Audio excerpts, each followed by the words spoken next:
sufficiently big to accommodate all of the discussants, so we hope that you will bear with us. A couple of the discussants will make their comments from one of the tables here. But let's begin with this panel on justice and human rights. My name is Heraldo Munoz. I am from Chile, the Director for Latin America and the Caribbean of the UNDP, and a politician in the past, as many of you here. Before I introduce the panel, I would like to make some observations. I think we have a very important panel. Justice Albie Sachs of South Africa, His Excellency Jorge Taiana, former Minister of Foreign Affairs of Argentina, and we have as discussants Professors Fathy Fikry of Cairo University, His Excellency Taoufik Bouderbala, the Commissioner of Human Rights of Tunisia, Essam Sultan, Vice President of Al-Wasat Party of Egypt, and Nuzha Alaoui, the women's rights activist from Morocco. I will say something about their bio as I introduce them. But let me give a little bit of the framework for this panel. From the viewpoint of transitional justice, all, if not most, of the successful transitions to democracy involve attaining two major objectives. Sometimes these objectives are at odds. Sometimes these objectives are rather contradictory. One of them is justice, how to achieve justice in view of the human rights violations committed during the dictatorship or the authoritarian regime. And on the other hand is reconciliation. How do we move forward from the dark past and build the future? How much justice and how far to exercise it to punish the agents of the dictatorial regime who committed grave violations of human rights depends often on the conditions of each country. There's no uniform recipe to recommend how fast to achieve justice. The importance is that transitional justice is achieved. For example, a negotiated transition with the ancien regime will always signify more difficulties to do justice and avoid impunity. At stake will be the stability of the democratic process, and even in some cases the threat of reversion to authoritarianism, particularly if the armed forces were part of the autocratic regime and if some of its members participated in the repression. Now, reconciliation, on the other hand, is unavoidably a desired goal of any transition. It is about leaving the dark past behind, unify the nation towards a common future, and building democracy altogether without exclusions of any sort. A country evidently deeply divided, without democratic friendship, and without tranquility and order, risks endangering the new democracy. One may continue to disagree about the past, maybe with those that supported the dictatorship, but one should be able to agree on the present and on the future of democracy. But one thing that is very clear is that reconciliation cannot be achieved by decree and presupposes justice. Reconciliation via amnesty rarely can prosper. At times, though, one has to recognize that the people in a given country in transition may have little choice but to accept an amnesty covering crimes committed under the dictatorship. But at least from Latin America, evidence shows that amnesties are short-lived. In the case of Chile, judges bypassed an amnesty dictated by the authoritarian regime when judges began to investigate cases of disappeared political prisoners by using the legal figure of kidnapping. Kidnapping being a transitive crime until you find a body, you could assume that the people disappear and presumed dead are still alive. That way the judges were able to investigate and were able to assign penal responsibility, thus bypassing the amnesty law. In other Latin American cases, even though amnesties were dictated, in practice they have been revoked by judges investigating those crimes even many years after those crimes were committed.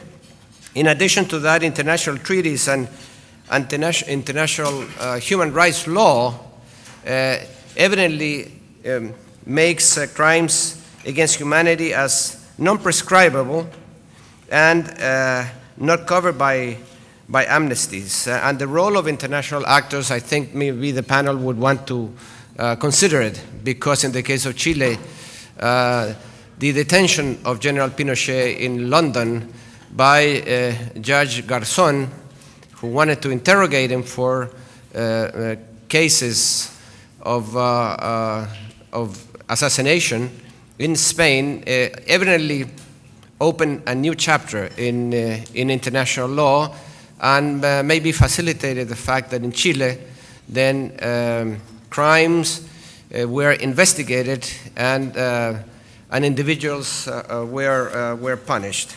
So that democracy without justice, with open wounds from the past, it might not work. But the speed and depth of the justice process is a very delicate challenge that requires equal dosages of courage and prudence. Courage and prudence. Some countries will take longer than others to achieve justice, conditioned by their own particular reality. Chile, I should say, took long years after the reinstatement of democracy in 1990 to do justice in many cases. For example, the former head of Pinochet's secret police was not taken to court until several years after the beginning of the democratic process. Today, the former head of the secret police is serving several life sentences, along with many generals, colonels, and agents of the dictatorship. So, in some cases, transitional justice may take longer. Commissions of truth and reconciliation have been instituted in many countries as useful mechanisms to repair the past and enable justice. In the case of Chile, the law of reparations after a commission of truth and reconciliations was set up by the first democratic government meant moral, political, and material reparations to the families of the victims of those disappeared and assassinated. That same model of commissions with laws were pursued in South Africa. In fact, the exchange between Chile, the Chilean experience, and South Africa was very close, and then the experience of commissions of truth and reconciliation in Latin America have multiplied as a mechanism to not only establish the truth, but enable justice, and more importantly, repair morally, politically, and materially the victims, the families of the victims of the dictatorship. A final issue that has been put to us for this panel: how to reform the security sector, often the backbone of the authoritarian regime. And here there are some clues from Latin America. It requires civilian respect for the armed forces' professional role.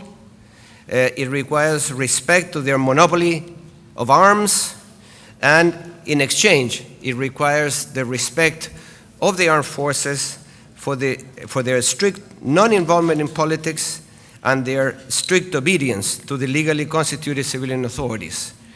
The military abhors instability, and thus an orderly process of transition will strengthen their full return to their barracks.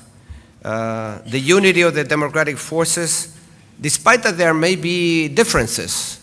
Someone said yesterday, I think it was Genaro Arregada from Chile, unity of democratic forces does not mean losing diversity. Unity is not uniformity.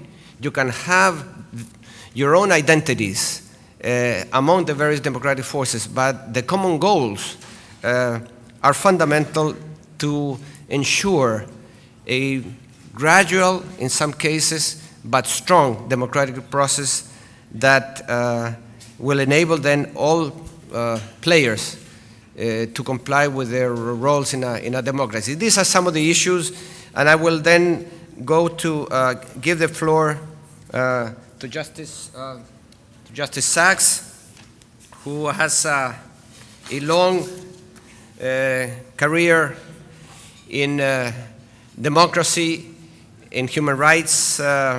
He went into exile in 1966, spent 11 years studying and teaching in England. During the 80s, he worked closely with Oliver Tambo, the leader of the ANC in exile. He helped to draft the organization's code of conduct, as well as its statutes. In 1990, he returned home as a member of the Constitutional Committee of the ANC. He took active part in the negotiations that led to South Africa becoming a constitutional democracy. After the first democratic election in 1994, he was appointed by President Mandela to serve on the newly established Constitutional Court, which he did for 15 years until very recently, until October 2009. We're very pleased to give you the floor. Thank you. That's the respectable part of my biography. The non-respectable part was I was imprisoned twice in solitary confinement by the security police in South Africa, and later on blown up by a bomb put in my car. I lost my arm, the sight of an eye, but I'm happy to say I didn't lose my courage. And I had fantastic love and support from my comrades. And it's been wonderful to see the achievement of democracy in my country, South Africa. And it's marvelous to be here, not far from Tahrir Square. And normally when a speaker says thank you, they thank the organizers for setting up the occasion. I don't think one must thank UNDP for doing what their job is very beautifully, but one must thank the people of Cairo with the support of the overwhelming majority of Egyptians for being so brave, so persistent, so creative, and doing something that is not just for Egypt, but for the world. So thank you all.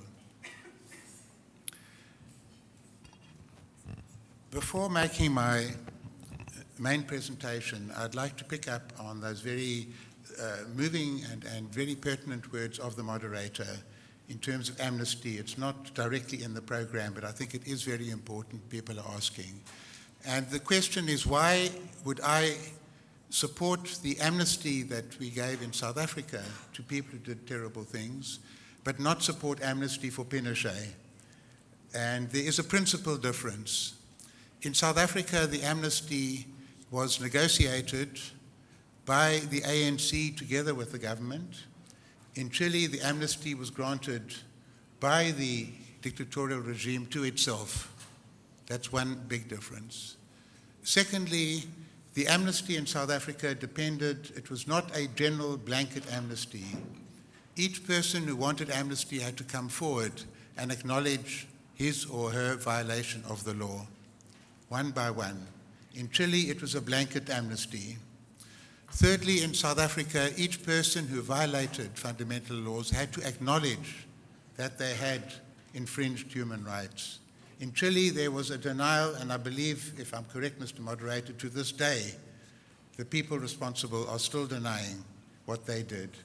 And the importance of that is so much depends not only on the historical context, the balance of forces, but also on the manner in which the amnesty is achieved and the purposes which it served.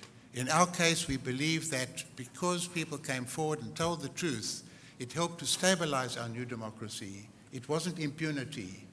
There was punishment, if you like, through shame, but not punishment through prison, and we had a relatively peaceful transition.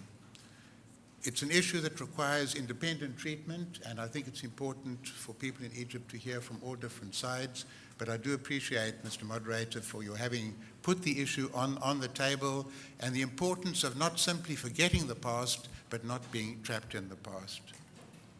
I'm going to deal with the role of the judiciary not just after a new constitution has been achieved, but as a contributing agent, an important agent in constitution making. And I begin with what will be a surprising statement. In 1996, the South African Constitutional Court declared the Constitution of South Africa to be unconstitutional. I hope the interpreters could follow that. Now, how did that come about? It started with the crisis we had during negotiations about the process for establishing a new constitution in South Africa. The then South African government, whom we used to call the enemy, then the enemy became the regime, then the regime became the damn government, then the damn government became the opposition, then it became the other side. As we negotiated, even the language changed. They said, we must negotiate a constitution now to make sure that when majority rule comes to South Africa, we won't be dispossessed and driven into the sea. They said constitutions are really to protect minorities. Otherwise, you simply need a law of elections that has a parliament, and then parliament can do what it wants. But you want to provide a framework within which parliament can function so as not to deal unjustly with individuals and with minorities. That's why you have a constitution. The ANC, to which I then belonged, and Geraldine still refers to me as Comrade Albie, and I'm trying very hard to be Justice Albie Sachs. I was then part of the ANC negotiating team, and we said no. Our people, the majority, have been colonized and dominated. They've never had the vote, and they've never had a chance to choose the kind of government under which they are to live. And now we want to create a constitution without their involvement. So the whole process will lack legitimacy in the eyes of the people. We must create a constitutional assembly, and the assembly must draft the constitution to have legitimacy. Now let me put that problem to you. There's position A. Position A says constitutions are there to protect minorities against possible abuse by a majority. Position B is unless the majority are involved in the process of selecting the people who draft the constitution, it won't have legitimacy. Now, who of you think position A is correct? Lift your hands. No one. Who think position B is correct? Lift your hands. We've got one hand, so you win the vote by 1-0. Who don't think? That's the majority don't think. Let me put it to you again. This was a real dilemma we had. Constitutions are there basically to ensure that all the diverse interests, including minority interests that mightn't be popular, are protected. That's why you have a constitution. That's position A. Position B is if the constitution is made by a body that doesn't have the authority of the nation, of the majority, then the constitution itself will lack validity. Now, who think constitution A, position A is correct? Okay, fair number. Who think position B is correct? A smaller number. If I had two hands, I would put up both my hands. Both positions are correct. And that was our central dilemma in the constitution-making process, in which it turned out the judiciary had a fundamental role to play. And the lesson we learned from that is, in constitution-making, frequently both sides are right, but they clash. The answer is not to allow one side to dominate the other, then the other one feels defeated, and then they feel this is not our constitution. The answer is to find an accommodation. Accommodation is not a deal. A deal is an unprincipled arrangement between elites that I will give you something if you give me something in our mutual interest. Accommodation is a principled way of looking into the eyes of the other, understanding what their concerns and fears and interests are, and they look into your eyes. How can we live together in one country? And ultimately, and it wasn't done simply by reason, our negotiations broke down. We had what was called rolling mass action. We had massacres. It was a very painful process, but ultimately, we agreed on a two-stage process of constitution making.